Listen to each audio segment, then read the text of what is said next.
500 ரூபாய் செல்வன் மகாவிஷ்ணு அவர்களுக்கு பரிசாக வழங்கப்படுகிறது. அப்படியே கெத்தா போய் பூரா 5 ரூபா நோட்டு வாங்கிட்டு வருவேன் நான். மொத்த வேதங்களும் மொத்த இதிகாசங்களும் ஒரு சில வேதங்கள் மட்டும்தான் ஒவ்வொரு வார்த்தையிலும் அவ்வளோ அர்த்தம் இருக்கும். பாரதியார் அத்தனை பாடலை எழுதுறாரு. அன்னசத்திரம் 1000 வைத்த லாலயங்கள் 10000 நாட்டல் அன்னையாவினும் புண்ணியம் கோடி ஆங்கோர் இலைக்கு எழுத்தறிவித்தல்ங்கிறார். எங்கிருந்து எழுதினார்? எந்த புத்தகத்தை படிச்சு எழுதினாரு?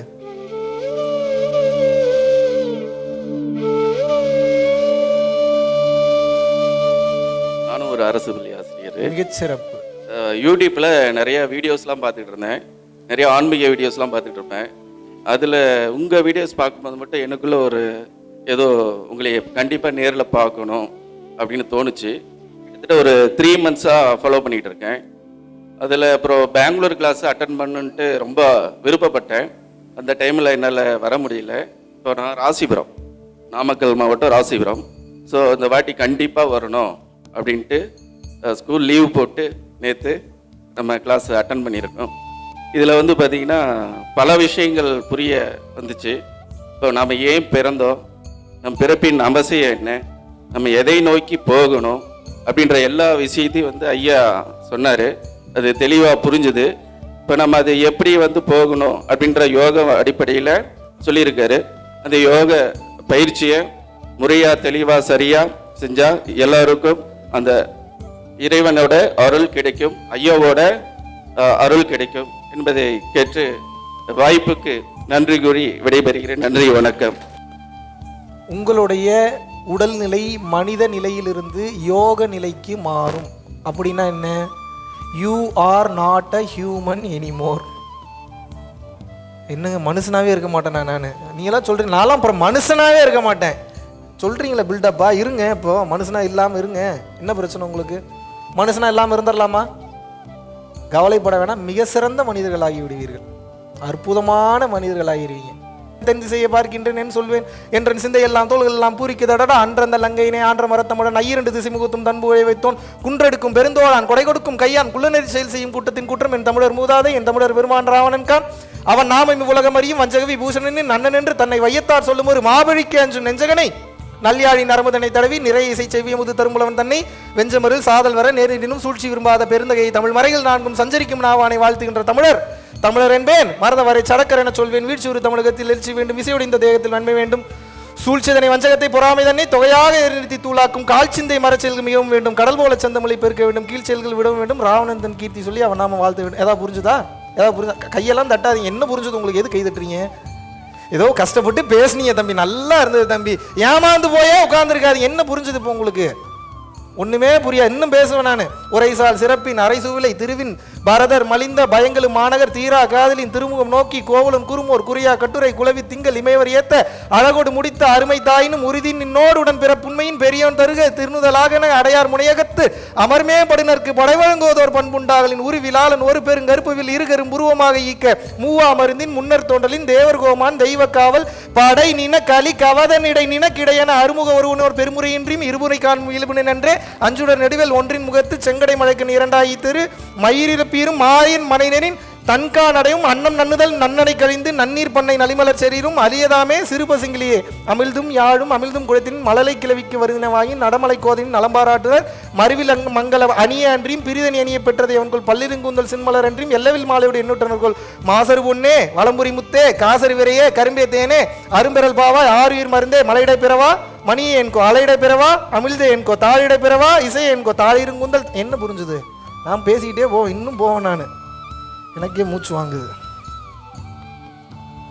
எதுக்கு இது இவ்வளோ தூரம் நான் சொல்கிறேன் அப்படின்னா, நல்லா புரிஞ்சுக்கோங்க.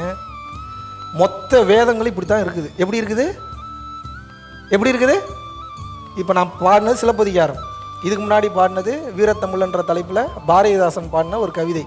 இன்னும் புறநானூறுலாம் போனால் நான் பாட்டுக்கு போயிட்டே இருப்பேன் நான். உரைசால் சிறப்பின்றது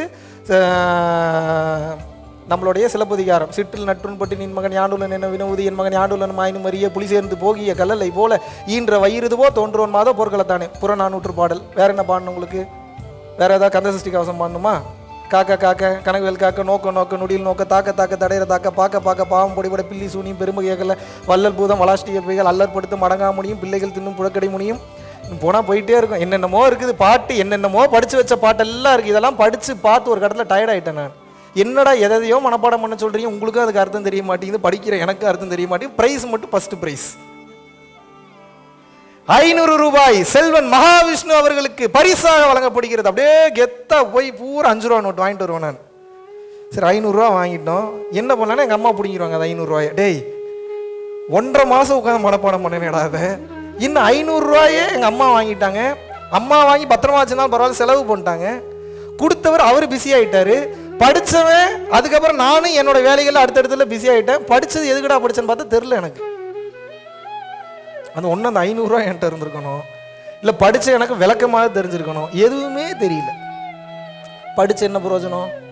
இன்ஃபேக்ட் இதில் பாதி அர்த்தம் எனக்கே தெரியாது. எதுக்கு படித்தேனே எனக்கும் தெரில, சொல்லி கொடுத்தவங்களுக்கு தெரில. இதில் ஹைலைட்டே அதுதான். இதில் நீங்கள் என்ன தெரிஞ்சுக்கணும் அப்படின்னா, மொத்த வேதங்களும் மொத்த இதிகாசங்களும் ஒரு சில வேதங்கள் மட்டும்தான் ஒவ்வொரு வார்த்தையிலும் அவ்வளோ அர்த்தம் இருக்கும். நீங்கள் புரிஞ்சுக்கணும். இந்த திருவாசகம், சிவபுராணம், கந்தசஷ்டி கவசம், இன்னும் கந்தசஷ்டி கவசம் கூட அந்த அளவுக்கு போகாது. சிவபுராணம், திருவாசகம்லாம் உயர்ந்த நிலையில் இருக்குது. அதுக்கெல்லாம் இதுதான் அர்த்தம்னு சொல்லி எந்த கொம்பாதி கொம்பனாலாம் சொல்ல முடியாது. அன்னன்னைக்கு தகுந்த மாதிரி அர்த்தம் கொடுக்கும். அவரவர் அறிவுக்கு தகுந்த மாதிரி அர்த்தம் கொடுக்கும். இது போன்ற உயர்ந்த நிலை இருக்கக்கூடிய அந்த புராணங்களும் இதிகாசங்களும் அதுக்கப்புறம் இருக்கக்கூடிய புத்தகங்களும் எல்லாரும் என்ன பண்றாங்க அப்படின்னா, உயர்ந்த நிலையை தவிர மற்றவங்க எல்லாருமே தத்துவம் ஒன்று தான். இதை நீங்கள் தெரிஞ்சுக்கணும். தத்துவம் புரிஞ்சிருது அவங்களுக்கு. ஆனால் ஒரு புத்தகமாக எழுதும்போது இவ்வளோதான் எப்படி எழுதுவீங்க? நீங்கள் ஒரு 100 பக்கமாவது எழுதணும்ல. சரி, அவங்க புத்தகம் படித்து புத்தகம் உங்களுக்கு படிக்கிற அளவுக்கு எழுதுறாங்கன்னா அவங்களுக்கு எங்கேருந்து வந்ததுன்னு யோசிக்கணும்ல நீங்கள். பாரதியார் அத்தனை பாடலை எழுதுறாரு. அன்னசத்திரம் 1000 வைத்த லாலயங்கள் 10000 நாட்டல் அன்னையாவினும் புண்ணியம் கோடி ஆங்கோர் இலைக்கு எழுத்தறிவித்தல்ங்கிறார். எங்கிருந்து எழுதினார்? எந்த புத்தகத்தை படித்து எழுதினாரு? பைபிள் இயேசு பிரான் எந்த புத்தகத்தை படித்து பைபிள் எழுதினாரு? நபிகள் நாயகம் எந்த புத்தகத்தை படித்து திருக்குரான் எழுதினாரு? இவர்களுக்கு எது கொடுத்தது? ஞானம்.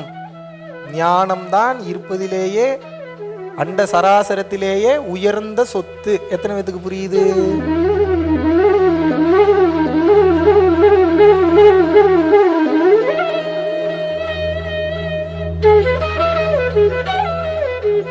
பல லட்சம் மக்களுக்கு உணவளித்து அவர்களுடைய பசிப்பினியை ஆற்றுவதற்குண்டான ஒரு மாபெரும் வாய்ப்பை அந்த பிரபஞ்சமும் மக்களாகிய நீங்களும் இன்றைக்கு நமது அறக்கட்டளைக்கும் அறக்கட்டளையினுடைய நிர்வாகிகளுக்கும் மற்றும் தன்னார்வ தொண்டர்களுக்கும் நீங்கள் வழங்கியிருக்கின்றீர்கள். அதன் மூலியமாக பல உயிர்களுக்கு அன்னதானம் பண்ணிட்டு இருந்திருக்கோம். பல உயிர்களுக்கு பார்த்தீங்கன்னா வஸ்திர தானம், துணிமணி எடுத்து கொடுத்துருக்கோம். பல உயிர்களுக்கு கல்வித்தொகை கட்ட முடியாத பல நபர்களுக்கு பார்த்தீங்கன்னா கல்வித்தொகை கட்டி வச்சிருக்கோம். அதுபோக ஸ்போர்ட்ஸ் கோட்டால நல்ல லெவலில் ரீச் ஆனவங்களுக்கு ஸ்போர்ட்ஸ் கோட்டால நல்ல லெவலில் வரணும்னு சொல்லி அவங்களுக்கு ஸ்பான்சர்ஷிப் பண்ணி அடுத்தடுத்த கட்டத்துக்கு அனுப்பிச்சு வச்சிருந்துருக்கோம். ஃபுட்பாலில் நேஷனல் லெவலில் பரம்பொருள் ஃபவுண்டேஷனுக்கு நன்கொடையாக நீங்கள் அனுப்பும்போது உங்களால் எவ்வளோ முடியுமோ அவ்வளோ, இவ்வளோதான் பண்ணணும் அப்படின்ற நிர்பந்தம் கிடையாது. உங்களால் எவ்வளோ முடியுமோ அவ்வளோ நீங்கள் அனுப்பும்போது இன்னும் பல உயிர்கள் வாழ்வில் மிக சிறந்த நிலை அடையும். அந்த புண்ணியம் நிச்சயமாக உங்களுக்கு சேரும். ஸோ உங்களது வாழ்வில் பல பிரச்சனைகளை மாற்றி அமைக்க பல டோர்ஸ் ஓப்பனாக உங்ககிட்ட இருக்கிறத அதிகமாக வெளியே கொடுங்கள். உங்களால் முடிந்தவர்களுக்கு உங்கள் கைகளாலேயே கொடுங்கள். ஞானமும் இந்த தானமும் இரண்டு கண்களாக பரம்பொருள் அறக்கட்டளைக்கு எப்போதும் செயல்பாடாக இருக்கும். அதற்கு உங்களால் முடிந்த பண உதவியையோ அல்லது பொருள் உதவியோ நீங்க செய்யணும்னு விருப்பப்படுறவங்க ரெகுலர் பேசிஸ்ல பண்ணும்போது இந்த ஃபவுண்டேஷனை அடுத்த கட்டம் மக்களுக்கு உதவுவதற்காக நாம் நடத்தி கொண்டு செல்லலாம். நன்றி, வணக்கம்.